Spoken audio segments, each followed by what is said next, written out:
The day had finally come. The final day of my first year of teaching.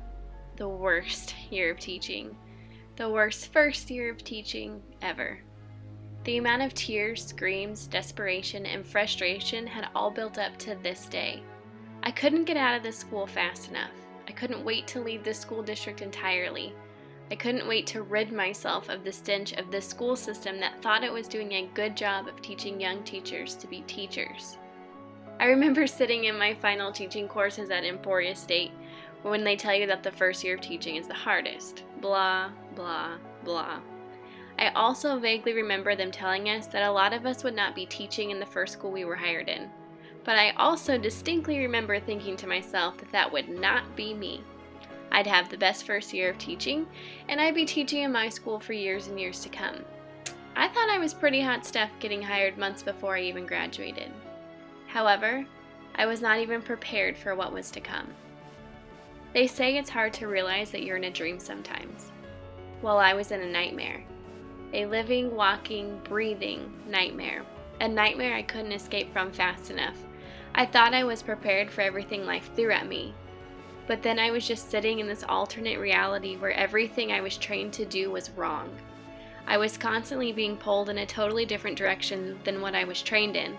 I was told my methods were wrong. My interaction with students was wrong.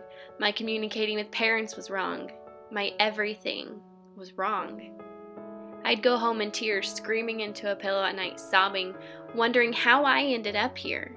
What did I do to become that horror story they tell all of the teacher candidates in college? I remember sitting in a staff assembly on that last day of that awful year. It was one of those staff meetings where they hand out all those accomplishment awards. I remember distinctly that they gave out the I Survived My First Year of Teaching awards to all of the first year teachers, except me. And as I sat there holding back my tears, I remember thinking that resigning from this place was the most important step I had ever made in my entire life. I became a teacher to change lives and have an impact on people, not to be pushed down, beaten, bruised, and broken by the people who should have supported me. And as I walked out those doors for the final time, I realized I was the strongest me that I have ever known. I had held my head high all year and refused to show those people that they had broken me.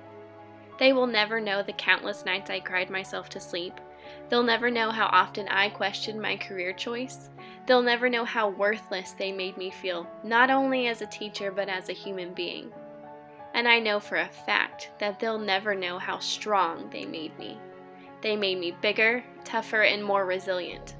They tore me down to my core, but because of them, I've risen higher than I ever thought possible.